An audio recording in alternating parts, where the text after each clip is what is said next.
Alors aujourd'hui, je vais vous parler d'une chapelle oubliée. L'automobiliste passe devant elle sans la voir. Il n'y a plus d'appel de cloche et nul paroissien ne vient prier sous sa voûte pourtant magnifique. Elle s'est ouverte quelque temps pour des stages de taille de pierre.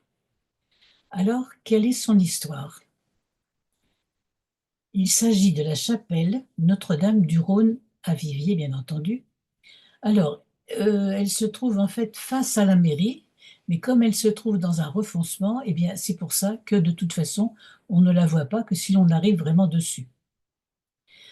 Alors, c'est en 1625 que les religieuses dominicaines viennent s'installer à Viviers. Donc, pour le moment, on va leur donner les anciens bâtiments d'autres religieuses qui existaient avant, mais des bâtiments qui ne sont pas en très très bon état, bien entendu. Alors, ce sont des religieuses cloîtrées. Donc, elles ne sortent absolument pas. Et à côté d'elle, il y a un voisin. Je vais vous expliquer ce voisin. Parce que pour voir ce voisin, il faut qu'elle grimpe au grenier. C'est-à-dire que c'est au-dessus du chœur, au-dessus de la chapelle. C'est ce qu'on appelle la mirande.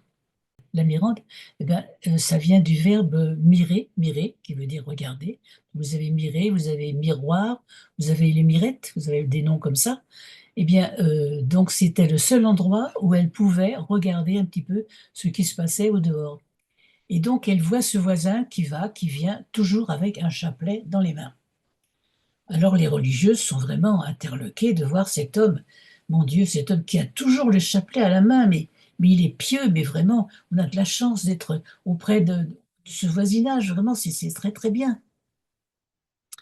Et puis en plus, ce voisin, eh bien, il venait, alors il ne rentrait pas dans le couvent, mais il venait déposer des légumes, des fruits, etc., que les religieuses achetaient. Et puis, quelque temps a passé, et voilà que le voisin, eh bien, il a été arrêté. Parce que non seulement il avait volé ce qu'il leur apportait, ce qu'il leur revendait, mais en plus il avait commis des crimes. Il avait commis des crimes dans la région. Donc, les religieuses, bien entendu, ont été très très étonnées. Et ce voisin, eh bien, il a été rompu tout vif. Mais avant, bien entendu, il a été interrogé, un petit peu torturé, bien sûr. Eh bien, il a avoué qu'il avait l'intention de pénétrer dans le couvent et d'égorger toutes les religieuses. Voilà.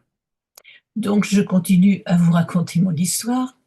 Donc, ces religieuses, eh bien, étant donné qu'il y a un nouvel évêque qui va être nommé à Viviers, et le pape a demandé à ce nouvel évêque qui était nommé sur Viviers, mais qui résidait à Bourg-Saint-Andéol, de revenir vraiment habiter à Viviers.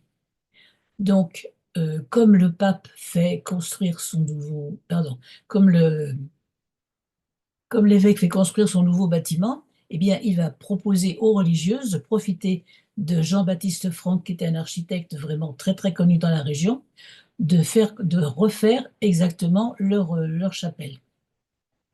Donc cette chapelle, elle est refaite. Donc c'est celle que vous pouvez voir actuellement. Et puis donc le temps a passé, c'est la Révolution. Donc à la Révolution, eh bien, les religieuses se sont dispersées.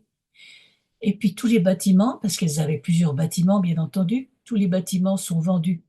Alors sont vendus à des personnes différentes pour des utilisations différentes, pas du tout compatibles avec de la restauration ou avec du patrimoine, hein.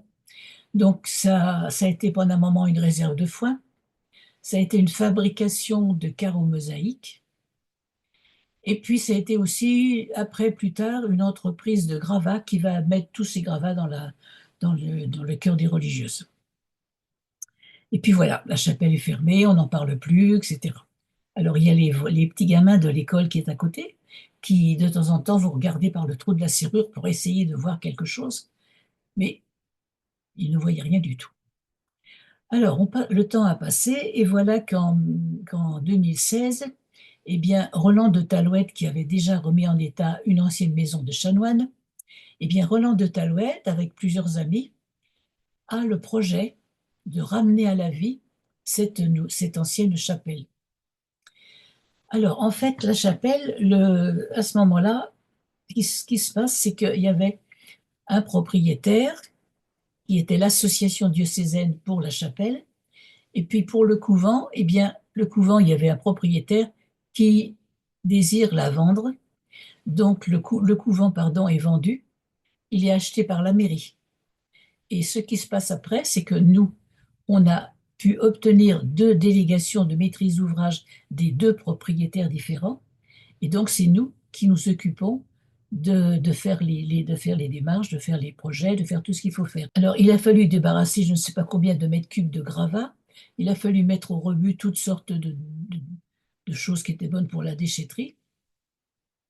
Et puis ensuite, une fois que tout était nettoyé, eh bien, il y a des personnes de l'association, bien entendu, il y a des personnes de l'association qui ont tout nettoyé, même jusqu'à monter dans une échelle avec l'aspirateur pour pouvoir nettoyer tout à fait en haut, remettre l'électricité, confectionner des panneaux, et puis ça a servi pour une expo sur les projets de l'école de Chaillot qui était venue à Paris. Alors actuellement, du côté couvent, c'est surtout le cœur des religieuses qui est en péril, parce que la voûte, qui est une très très belle voûte, eh bien la voûte, elle s'affaisse. Donc, le premier projet à faire, eh bien, ça va être de pouvoir remettre en état ce cœur des religieuses. Et puis après, toute la suite. Alors, on a déjà travaillé puisque l'on a réalisé 4 concerts. On a eu différentes personnes qui sont venues chanter. Ensuite, on voudrait absolument poursuivre le projet qui a été initié par Monsieur de Talouette. Et on a à cœur de le réaliser vraiment en sa mémoire. Et donc, on va continuer.